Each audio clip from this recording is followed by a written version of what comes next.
Welcome to YouTube channel Suraj math class पे। आज हम लोग बाबू इस वीडियो में सीखेंगे ना कि दो चरों वाले रैखिक समीकरण में हम लोग प्रतिस्थापन विधि के बारे में स्टडी करेंगे। हम लोग विलोपन विधि के बारे में अगले वीडियो में पढ़ चुके थे। आज की क्लास में हम लोग सीखेंगे कि प्रतिस्थापन विधि क्या होता है। प्रतिस्थापन विधि का मतलब ये होता है ना कि बाबू किसी एक को सबको एक साइड कर कर एक का मान निकालना ही प्रतिस्थापन विधि कहलाता है। ठीक है, अब देखो एकदम डीपली में एकदम अच्छे से तुम लोग को समझाएंगे कि प्रतिस्थापन विधि कैसे सॉल्व किया जाता है। देखो आओ दो बाबू, ऐसे तुम लोगों का मान लो ये फर्स्ट सवाल है तुम लोगों का। इसमें दो समीकरण दिया रहेगा।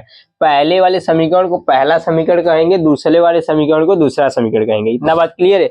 जैसे देखो ये पहला है और ये तुम लोगों का बाबू क्या हो जाएगा, दूसरा समीकरण ना।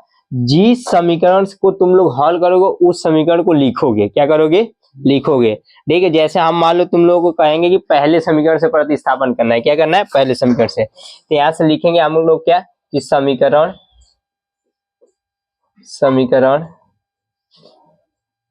फर्स्ट को प्रतिस्थापन करने पर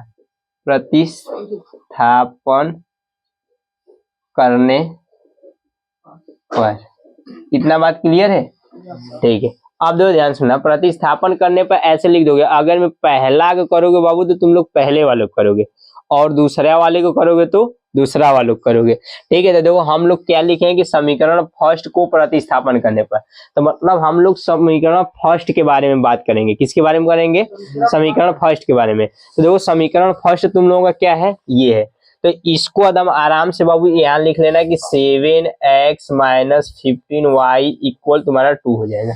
इतना बात क्लियर है। अब यहाँ से तुम चाहोगे तो x का मान निकालोगे या y का। देखो हम दोनों तुम लोगों को करके दिखाएंगे। पहले हम x का मान निकालना सिखाएंगे तुम लोगों को। देखो x का मान कैसे निकालोगे। देखो अगर मैं तुमको x का मान निकालना है तो इसको इसी साइड छोड़ देना, और जो बकिया रहेगा उस सबों को उस साइड बोल देना। उस साइड का मतलब एक साइड को इस वाले को LHS बोलते हैं, उस वाले को RHS। मतलब हिंदी शब्द में कहोगे तो बायां और दायां, बायां और दायां। इस वाले को हम लोग क्या कहेंगे, बायां, और इस वाले को हम लोग क्या कहेंगे, दायां। ठीक है, तो बताओ ये इधर प्लस में तो इधर जाएगा तो माइनस। थोड़ा से एक वर्ड थोड़ा सा तुम लोग समझो। इसको बाबू हम लोग क्या बोलते हैं, बराबर। क्या बोलते हैं, बराबर। अगर इधर प्लस है और माइनस है और गुणा है और भाग है, तो देखो ये इधर प्लस है तो इधर जाएगा तो माइनस, ये माइनस है तो इधर जाएगा तो प्लस, ये गुणा है तो इधर जाएगा तो भाग, और ये भाग है तो इधर जाएगा तो गुणा। ये बाबू तुम लोगों का कंसेप्ट होता है इक्वलिटी में, समीकरण के लिए ना। अगर मैं इस साइड अगर मैं प्लस है तो उस साइड जाएगा तो माइनस, इस साइड गुणा कर रहा है तो उस साइड जाएगा तो भाग करेगा। मतलब कहने का मतलब इंटरचेंज अगर मैं साइड होगा, इंटरचेंज अगर मैं साइड बाबू तुम लोगों का होगा ना, तो उसको हम लोग क्या करेंगे कि उसके चिन्ह में परिवर्तन कर देंगे। क्या करेंगे, परिवर्तन। तो इस वाले को हम लोग LHS बोलेंगे, इस वाले को RHS। बाबू हर एक चीज को तुम लोगों को डिप्ली में सवाल करना बड़ी बात नहीं, सवाल को बताने के बाद अगला सवाल तुम लोगों से होना बहुत बड़ी बात है। बात समझ गए कि नहीं। ठीक है, अब देखो ध्यान सुनो।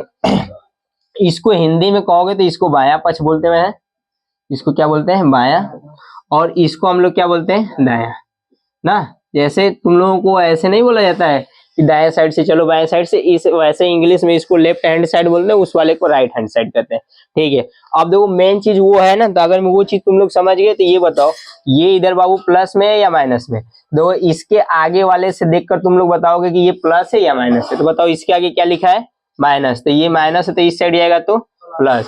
मतलब ये हो जाएगा 7x इक्वल 2 + 15y। इतना बात क्लियर है।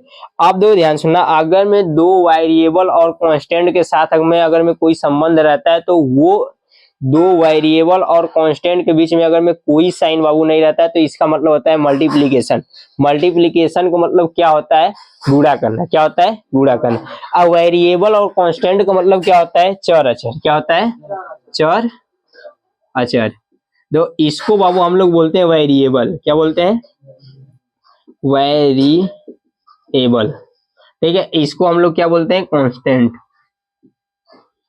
कांस्टेंट, कांस्टेंट का मतलब होता है कि इसमें जितने नंबर आएंगे, काउंटिंग नंबर का मतलब गिनती में जितने नंबर आएंगे उसमें, जैसे 1 2 3 4 5 6 -2 6 8 जितना आएगा वो सब क्या रहेंगे, अनंत तक तुम्हारे मतलब कांस्टेंट हो जाएंगे। कांस्टेंट को अचार नहीं जी, अचार कहना। हाँ समझ रहे हो कि नहीं। आप देखो ध्यान सुनो बताओ इन दोनों के बीच में कोई चिन्ह नहीं लगा है, इन दोनों के बीच में कोई चिन्ह नहीं लगा मतलब गुणा। अब ये इधर गुणा कर रहा है तो तुम लोग को बाबू हम बताए थे कि इस साइड अगर मैं गुणा कर रहा है तो उस साइड जाएगा तो भाग करेगा। बताओ ये हो जाएगा x equal two plus 15y अपान में तुम्हारा 7 हो जाएगा। बोलो भाई इतना किसी को दिक्कत परेशानी नहीं नहीं। तो इसको बाबू तुम लोग देखो पहला और दूसरा हो गया था, तो इसको हम लोग क्या कहेंगे, तीसरा समीकरण। क्या कहेंगे, तीसरा। बस अगर मैं इतना तुम लोग समझ गए तो जिस समीकरण से प्रतिस्थापन करना है, क्या बोले हैं, जिस समीकरण से प्रतिस्थापन करना उस समीकरण में x या y का मान नहीं रखना है।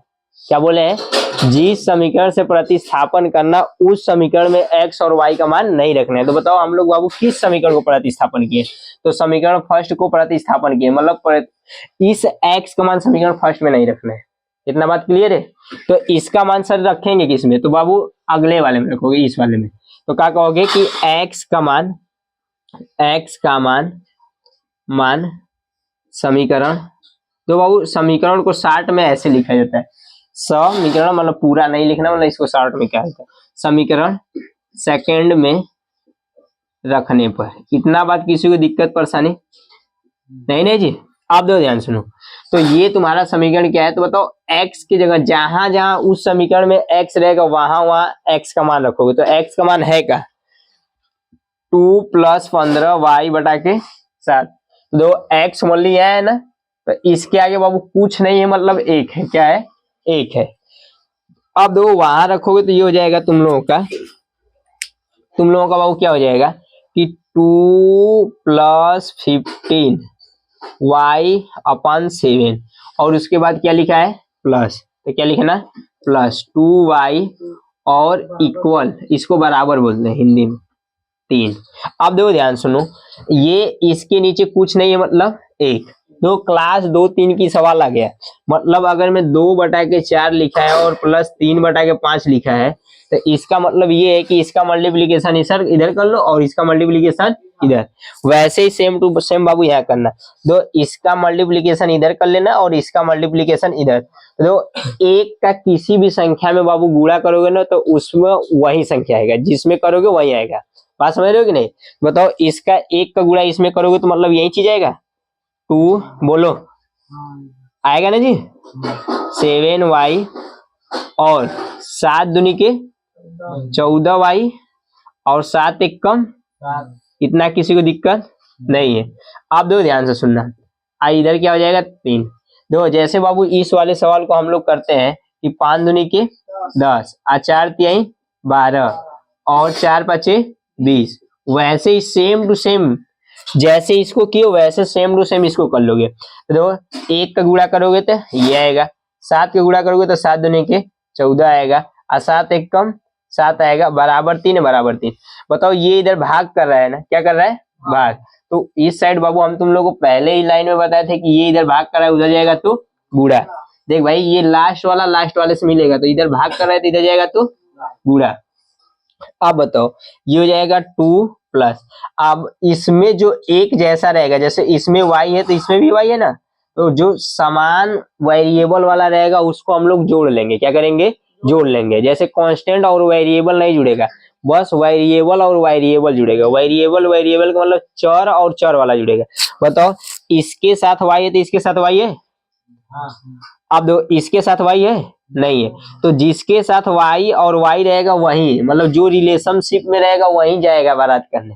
बात समझ रहे हो कि नहीं। अब भी रिलेशनशिप वाला थोड़ा नहीं जाएंगे। तो बताओ यहाँ से ये 2 तो जो कतो रहेगा 15 और 14 जोड़ोगे तो कितना हो जाएगा 29 और y है तो क्या लगा लेना y, और ये इधर भाग कर रहा इधर जाएगा तो भाई क्या करेगा पूरा, तो 7 त्रिके 21। बोलो इतना किसी को दिक्कत। अब बताओ ये इधर इसके आगे कोई चिन्ह नहीं लगा है, मतलब इधर ये प्लस में है और इधर प्लस में, तो इधर जाएगा तो माइनस में। मतलब कि इसको लिख लोगे कि 29y बराबर और ये हो जाएगा 21 - 2। बोलो इतना क्लियर है। अब बताओ ये इसमें तुम लोगों का मान लो कि ये 21 है और 2 है, इसमें से सब्ट्रैक्ट करोगे तो तुम लोगों का क्या हो जाएगा 29 इक्वल कितना हो जाएगा 19, अब बताओ ये इधर मल्टीप्लाई कर रहा है, हम तुम लोगों को यहाँ जैसे बताया था कि दो कांस्टेंट और वेरिएबल के बीच में कोई साइन नहीं रहेगा, मतलब अचर और चर के बीच में कोई साइन नहीं रहेगा, तो मतलब उसका मतलब क्या रहेगा, गुणा। क्या रहेगा, गुणा। बताओ ये इधर गुणा कर रहा है, इधर जाएगा तो भाग। ऐसा दिमाग में मत लाना कि ये दो को बस भेज देंगे, ये पूरा 29 जाएगा भाई। ठीक है, तो बताओ ये क्या हो जाएगा, y इक्वल तुम लोगों का कितना हो जाएगा, 19/29। बोलो यहाँ तक दिख रहा है कि नहीं जी, दिख रहा है ना। ठीक है, अब इसके नीचे नहीं दिख रहा होगा, बट अब देखो ध्यान से ना, y का मान कितना आ गया तुम लोगों का, 19/29। अब ये जो मान आएगा ना भाई, बस इसी में रख देना, आंसर हो गया। क्या हो जाएगा, आंसर। तो देखो इसको कैसे सॉल्व करोगे, ध्यान से समझना। चलो, तो इस y का मान किस में रखोगे, इस y का मान किस में रखोगे, तो हम लोग इसमें रख रहे हैं। क्या कर रहे हैं, इसमें। इसका मान तुम लोग चाहोगे तो इसमें भी रख सकते हो, इसमें भी रख सकते हो, तो हम मान लो तुम लोगों को बता दे रहे हैं इसमें रखने के लिए। क्या रखने के लिए, इसमें। तो मान लो क्या कहोगे कि बताओ किस में रख रहे हो, इस वाले में ना। चलो हम इसमें रखकर बता दे रहे हैं। तो क्या करना, y का मान किस वाले में रख रहे हो, दो इसमें रखोगे तब भी आ जाएगा, इसमें रखोगे तब भी आ जाएगा। थोड़ा सा हम शॉर्ट में वहां सब में रखकर दिखा देंगे, सब में आंसर समान आएगा ना। अब देखो y का मान समीकरण फर्स्ट में रखने पर, तो समीकरण फर्स्ट में जब रखोगे तुम लोग, फर्स्ट में रखने पर, बोलो इतना किसी को दिक्कत परेशानी नहीं है जी। अब देखो ध्यान सुनना, अब अगर मैं उसमें रखोगे तो बताओ हम लोग किसका मान रख रहे हैं, y का या x का, y का। तो बस ओनली y की जगह रखोगे, क्या रखोगे, ये नहीं कि 100 जगह भिड़ा दे, कहाँ रखोगे, बस y की जगह रखोगे। क्लियर है। आप देखो ध्यान से सुनो, ये क्या हो जाएगा तुम लोगों का कि 7x जो रहेगा वो जो का तो रहेगा, मतलब 7x जो का तो ये माइनस है, तो -15y लिख लेना। ओनली y का मान भाई तुम लोग कितना लाया है, 19/29। तो यहाँ गुणा का चिन्ह लगा के 19/29 लिख लेना, 19/29 और बराबर आ गया, तो यहाँ का लगा लेना बराबर 2। बोलो इतना क्लियर है। ठीक है, अब बताओ इसका इसमें क्या कर लेना, गुणा। क्या कर लेना, गुणा।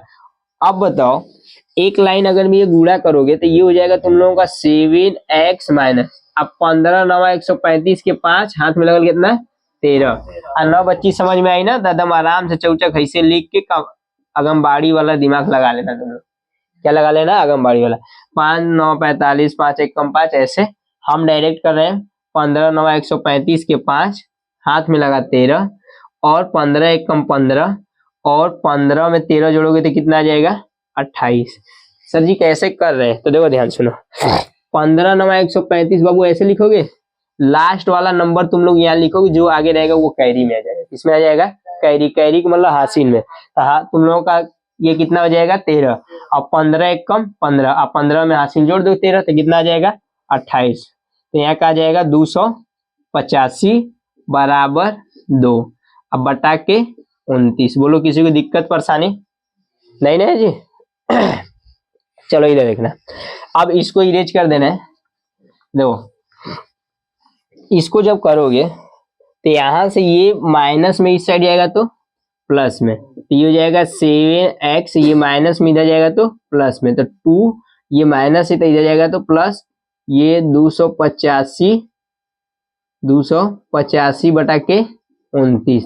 फिर वही आगमबाड़ी वाला सवाल आ गया तुम लोगों को। देखो यहाँ से इसके नीचे कुछ नहीं, मतलब एक इसका गुणा इधर, इसका गुणा इधर।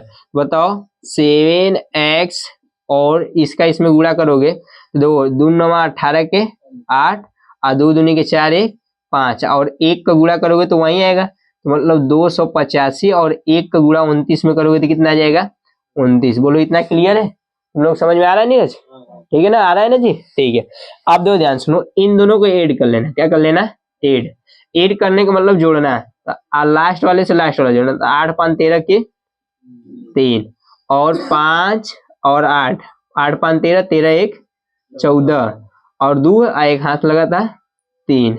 इतना क्लियर है, बटा के 29। ठीक है, बराबर का हो जी 7 x, ये दो इससे और इधर जाएगा तो ये हो जाएगा x बराबर 343 और नीचे जाइए तो गुणा वाले में करिए, नीचे वाले में ऊपर वाला नहीं। तो बताओ इसको 7 गुणे 29 लिख लोगे, क्या लिख लोगे 29। अब देखो 7 के इसमें भाग दोगे तो भाई कट जाएगा, क्या हो जाएगा कट जाएगा। देखो हम तुम लोग काट कर दिखा रहे हैं, 7 का भाग दोगे तो दो 7 चौक 28 के 8, तो ये 28 हो जाएगा, बचेगा कितना तुम लोगों का 6 और ये हो जाएगा 3, 7 नवा 63, तो ये हो जाएगा 63, मतलब ये कट गया। तो बताओ 49 वेरी में कटल है, कब वेरी में कटल है, तो जितना यहाँ आएगा ना इसको बोलते हैं भागफल, तो ऊपर लिख देना। तो बताओ 7 एकम 7, 49 वेरी में कटा है, तो मतलब x का मान कितना है 49 बटा के 29।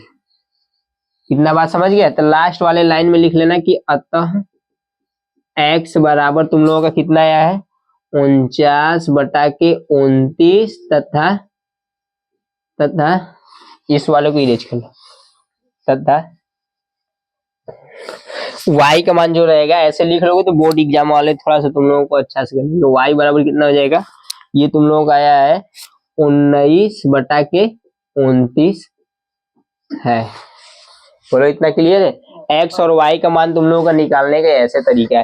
तो अगर मैं तुम लोग इस y का मान चाहे तो इसमें रखो या इसमें रखो या इस वाले में रखो, सेम टू सेम आंसर आएगा। देखो ये आया 49 बटा के 29 ना, तो 49 बटा के 29 दोनों में रखोगे तो आ जाएगा। तो अगर मैं तुम लोगों को ये समझ में आ गया तो सेम टू सेम सवाल ये अपने से कर कर तुम लोग इसको कमेंट में आंसर बताना कितना आएगा। इतना बात क्लियर है, ठीक है ये कर लेना। जहाँ नहीं समझ में आएगा तुम लोग बता देना, इसको हम एकदम अच्छे से बता देंगे, ठीक है।